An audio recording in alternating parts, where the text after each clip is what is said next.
अच्छा जी, yesterday we had a discussion on what collisions थी, right? And the collisions were the sticky collisions और एक springy collision थी, right? जिसके अंदर हमने देखा था कि ऑब्जेक्ट्स आफ्टर कोलिजन सेपरेट हो रहे हैं, उसमें स्प्रिंगी हो रही है कोलिजन, और जहां पर हमारे ऑब्जेक्ट्स जो उनसे हैं after collision they were being embedded, आपस में ज्वाइन टुगेदर हो रहे थे, वहां पर क्या हो रहा था? स्टिकी कोलिजन हो रही थी। आज हम बात करेंगे इम्पल्स की, ठीक है? इम्पल्स बेसिकली क्या चीज होती है? देखिए, पल्स क्या होता है? आप अगर आप जी, एक पीक आना, ठीक है ना, एक बीप आना with respect to some time, एक किसी एक टाइम, इंस्टेंट टाइम के ऊपर जो आपको एक इंपैक्ट सा मिलता है, ठीक है ना, हम उसको पल्स कहते हैं, ठीक है ना? तो यहां पर हमारा जो इंपल्स है that is also link to the impact, कि हम कभी भी कोई भी चीज की जब कुलियन होती है तो उस दौरान उसके विद रिस्पेक्ट टू टाइम जो इम्पैक्ट आता है, ठीक है ना, जो फोर्स अप्लाई होती है, उसको हम इम्पल्स कहते हैं। Got it? तो यहां पर जो इम्पल्स की सबसे पहले आपकी डेफिनेशन बनती है, that is impulse is the product of force exerted and time. So impulse आपके पास आ गया फोर्स टाइम टाइम। कुलियन ही होती है, लेकिन उस कुलियन के दौरान जो आपकी जो फोर्स लग रही होती है कि किसी टाइम के ऊपर, ठीक है ना, वो आपकी बेसिकली इम्पल्स होती है। अच्छा, इम्पल्स को आप लोगों ने रेफर करना है कि impulse is also equal to change in momentum. ये लिख लें प्लीज इसको, कि impulse is also equal to change in momentum। And change in momentum को हम लोग पढ़ चुके हैं पहले, कि change in momentum is delta P which is final momentum minus initial momentum. तो हमारे पास बन गया delta P is equal to M we minus M U. जो आपका इंपल्स है that is also change in momentum, और चेंज इन मोमेंटम को हम लोग क्या करेंगे? हम लोग अब विद रिस्पेक्ट टू टाइम हम कंसिडर कर रहे होंगे, तो यहां पर आपके सामने एक न्यू चीज बन जाएगी, एक फॉर्मूला बन जाएगा, और उस फॉर्मूले को मैं किसी लॉ के साथ रिलेट करूंगा, ठीक है? यहां तो कोई इशू। अच्छा, what would be the unit for impulse? यहां पर अगर फॉर्मूले की तरफ देखो तो क्या बनता है? न्यूटन सेकेंड, नॉट पर। अगर आप पर कह दोगे तो वो ओवर हो जाता है, इट्स न्यूटन सेकेंड, क्योंकि इट्स अ प्रोडक्ट, तो फोर्स का न्यूटन और टाइम का सेकेंड, तो यहां पर इसका यूनिट हो गया न्यूटन सेकेंड। क्लियर होगी बात? अच्छा, जब मैंने यहां पर कहा कि जी impulse is also equal to change in momentum, so what I can do is I can simply equate the equations. यहां पर अगर आप देखो, we have F into T as delta P, एक चेंज इन मोमेंटम के equal क्या है? हमारी impulse. Got it?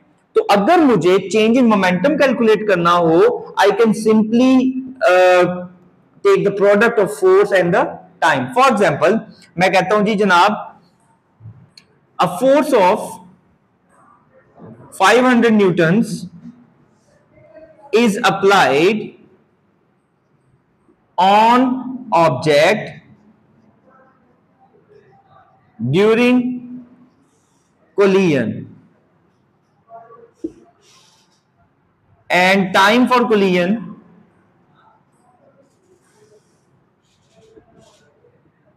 is 0.1 seconds। जी, यानी कि आपका इंपैक्ट जो सा है वो 0.1 सेकेंड्स के अंदर आया है। कोई भी चीज जब बजी है, उसने 500 न्यूटन की फोर्स अप्लाई की है, कितने टाइम में? 0.1 सेकेंड्स के अंदर। तो आप इन दोनों का प्रोडक्ट लें तो क्या आंसर आता है? Delta P is equal to 500 times 0.1। जी, क्या आंसर आया?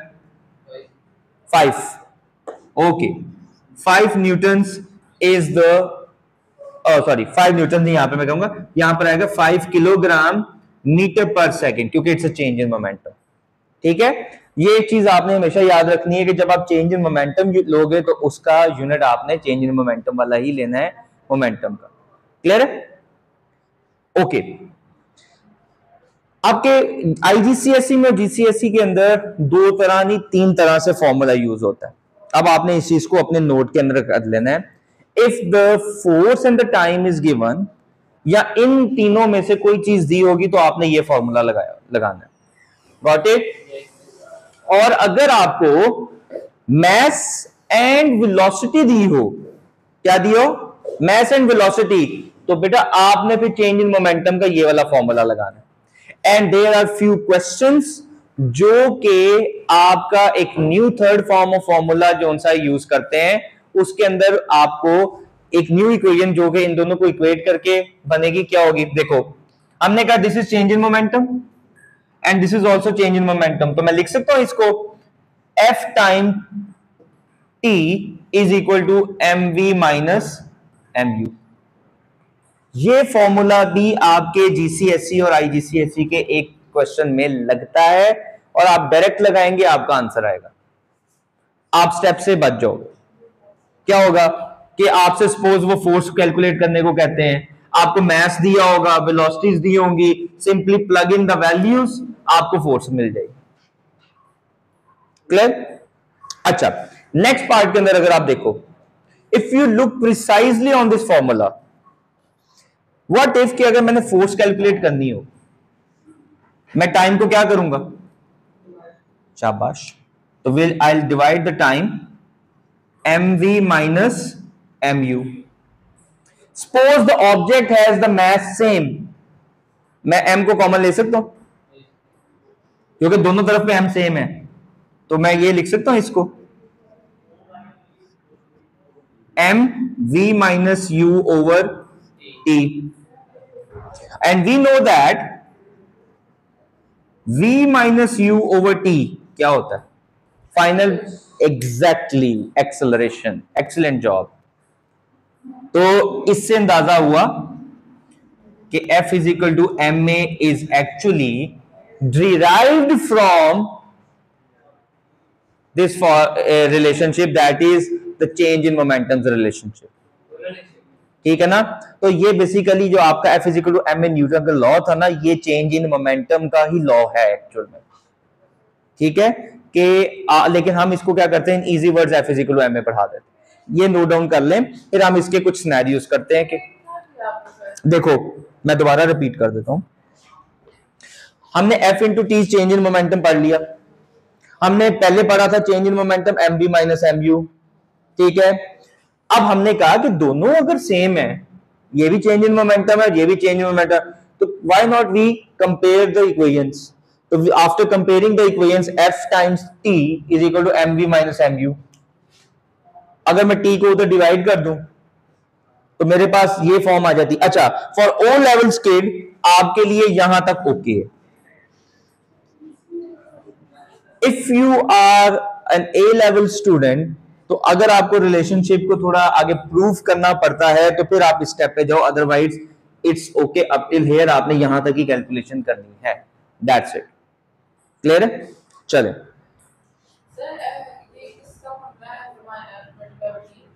ये इंपल्स का है।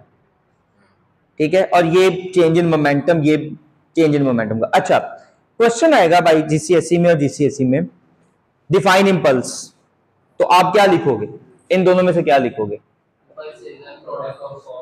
यस, मार्किंग की कहती है कि जब भी इंपल्स का जिक्र होगा you have to write down with respect to time. तो टाइम में आपके पास फिर क्या आता है? It is the force, is the product of force and time, तो आपने इंपल्स में हमेशा यही लिखना है। अच्छा, अगर आपसे वो कहते हैं चेंज इन मोमेंटम, तो फिर आप इसको ये कह सकते हैं कि change in momentum is the difference of final momentum and initial momentum. Okay, चलें कुछ प्रैक्टिकल इंप्लीकेशंस की बात करते हैं। जी, जो आपने कहा ना, को कॉमन ले लें, कॉमन से भी जब सेम होंगे, उसके अलावा नहीं ले से, हाँ उसके अलावा नहीं लेंगे। अच्छा मुझे एक बात बताएं, अगर हम एक्सीडेंट्स की बात करें, व्हाट डू यू थिंक कि एक्सीडेंट के दौरान, कुलियन के दौरान बॉडीज आपस में कुलियन में ज्यादा टाइम के लिए होनी चाहिए कि कम टाइम के लिए होनी चाहिए? Okay, I got the answer from boys side जी, कम टाइम के लिए। आप कम टाइम के लिए, कुलियन आपकी ज्यादा देर तक चलनी चाहिए कि कम देर टाइम तक चलनी चाहिए? नहीं, बट यू थिंक कि जी अगर दो गाड़ियों का एक्सीडेंट हो रहा है तो according to the safety what you think कि जी ज्यादा देर के लिए कुलियन होनी चाहिए कि कम देर टाइम के लिए कुलियन?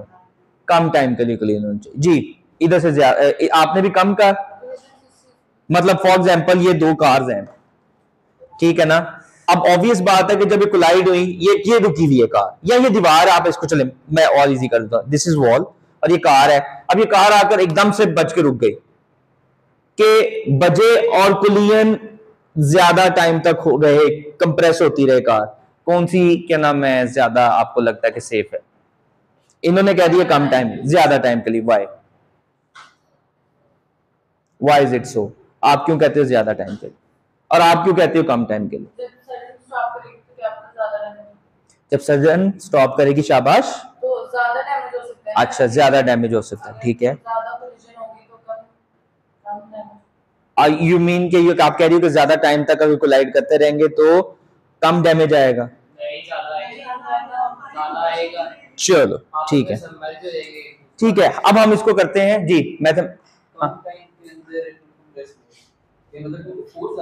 कम टाइम के अंदर you want to compress them more. अच्छा, ऐसा पॉसिबल है? अच्छा ठीक है,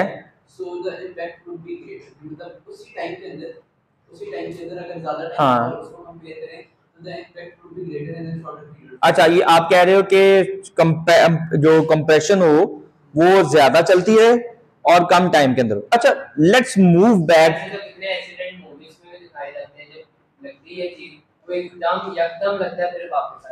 ठीक है, अच्छा चलें इसी पे हम बात करते हैं।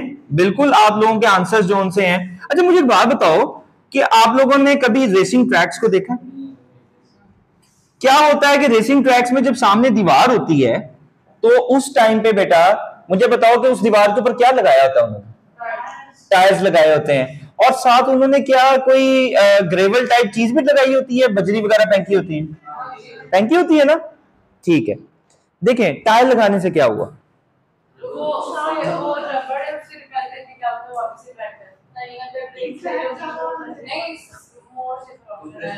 कंप्रेसिंग होता है। अब आपका ख्याल है कि जब कोई चीज कंप्रेस हो रही होती है तो उस टाइम कोलिजन का टाइम बढ़ नहीं जाता? थिंक अगेन, शाबाश।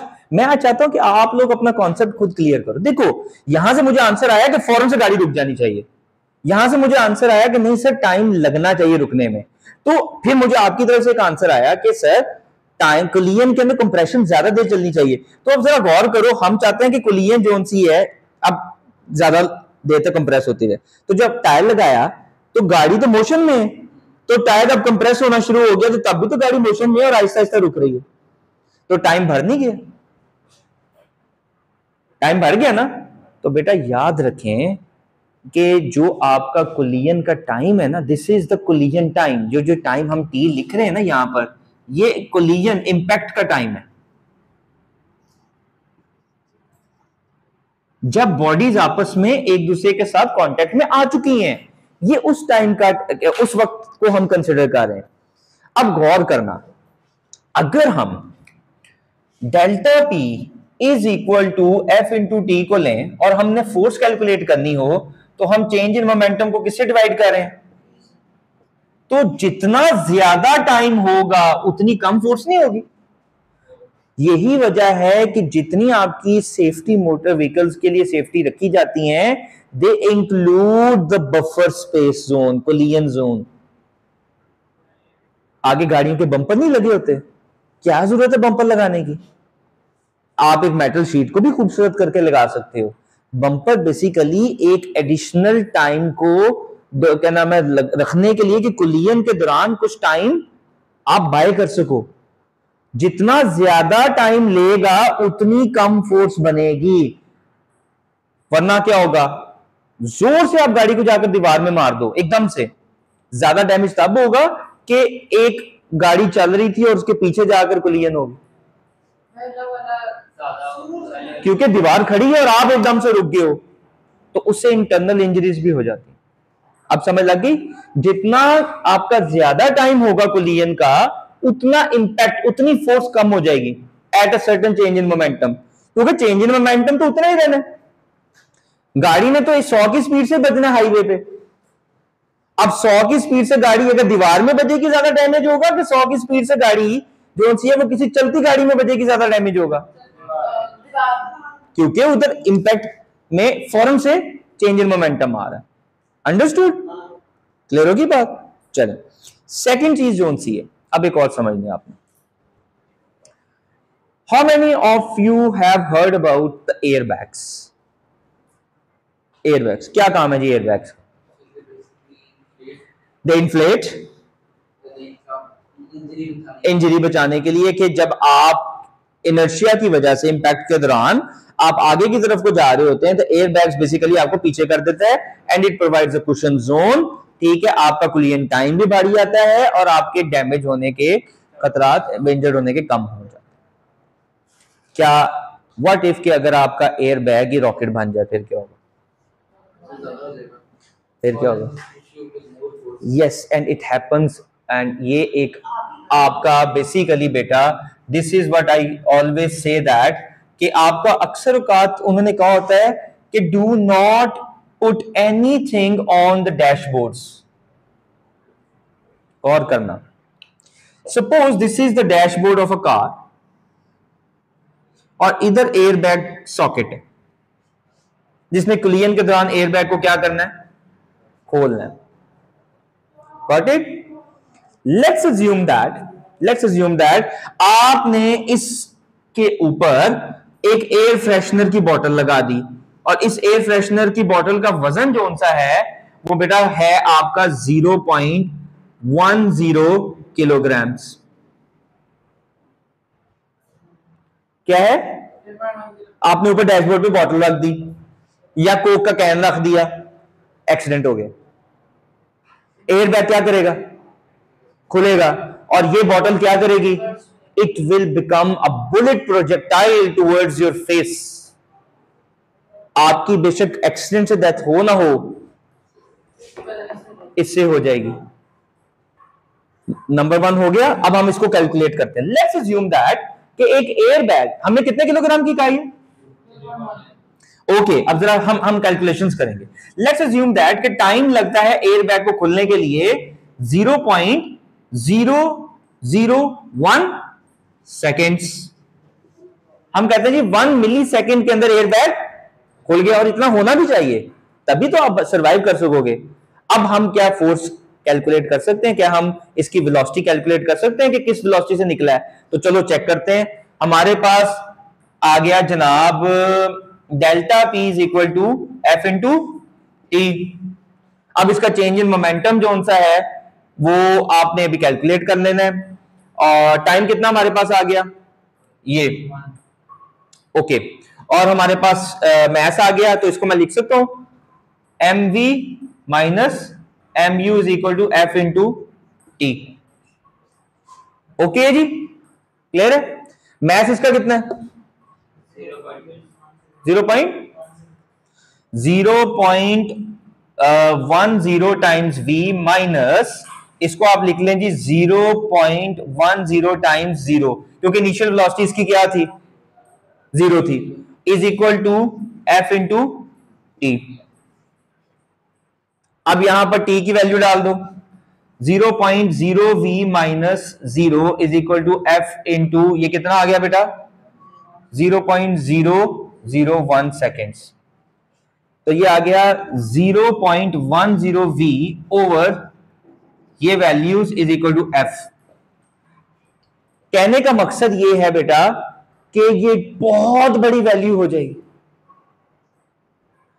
जस्ट आप इसको करो 0.10 डिवाइडेड बाय 100, ठीक है ना। और जो भी वेलोसिटी से वो शूट किया होगा, समझ रहे बात, वो इसका प्रोडक्ट हो जाएगी। तो ये एक अच्छी खासी न्यूटन्स की फोर्स के साथ आपके फेस के ऊपर प्रोजेक्टाइल होगा। अंडरस्टूड। लास्ट में कुछ बॉयज को और खवातीन को लॉन्ग रूट के ऊपर लेग्स डैशबोर्ड पे रखने की आदत पड़ जाती है। क्या होगा? What do you think? Air bag वाली जगह पर टांगे रखी हुई है, डिसलोकेटिया, the legs will move rapidly backward, causing the serious or permanent injury to pelvic region and spinal cords. आप सारी उम्र के लिए माजूर हो जाओ। अंडरस्टूड बात? ठीक है। तो अब हमने कौन से तीन रिलेशनशिप पढ़ लिए? हमने कहा जी कि change in momentum is equal to force times time. फिर हमने क्या पढ़ा? Change in momentum is equal to m v minus M u. यहां तो कोई इशू क्लियर है? अब मैं आपको एक क्वेश्चन देता हूं, आप इसको करें।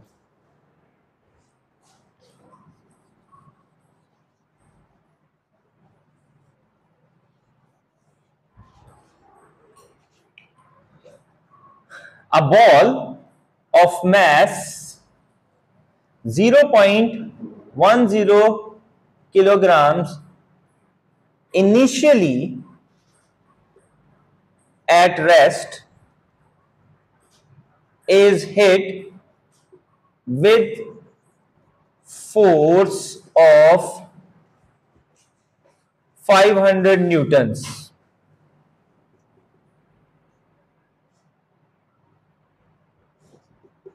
It is considered that ball and racket came into contact for 0.02 seconds. Calculate the velocity of ball. जी, अब इस क्वेश्चन के अंदर you have to consider a few important information. सबसे पहली इंफॉर्मेशन क्या है? Mass. Second important information is there is a force applied by the racket. Third information 0.02 second is the time of, नहीं minus नहीं है वैसे, 0.02 seconds is the time of contact. जब आपने हिट किया बॉल को, तो उस दौरान जोन सी है आपका रैकेट और बॉल कांटेक्ट में थे। अब आपने क्या करना है? आपने बेसिकली फाइंड आउट करना है द फाइनल वेलोसिटी जिसके साथ बॉल फ्लाई ऑफ करेगी। तो कौन सा रिलेशनशिप लगेगा? M we minus M you is equal to F T. शाबाश, लगाएं सारे, यही आपके सामने रिलेशनशिप है।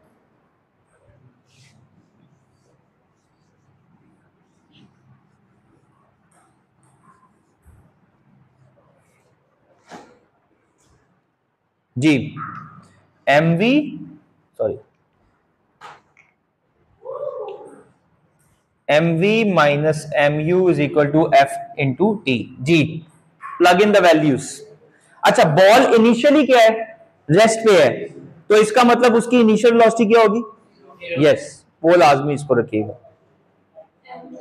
mass, m is the mass, final momentum minus initial momentum।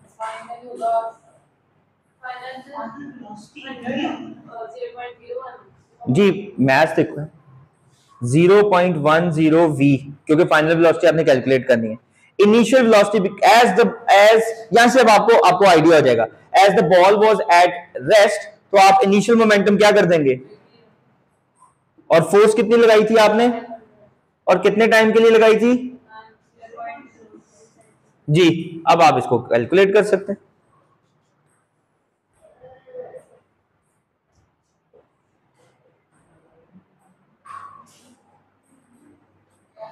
ये हो जाएगा 0.10 v is equal to 500 into 0.02 10 और v is equal to 10 divided by 0.10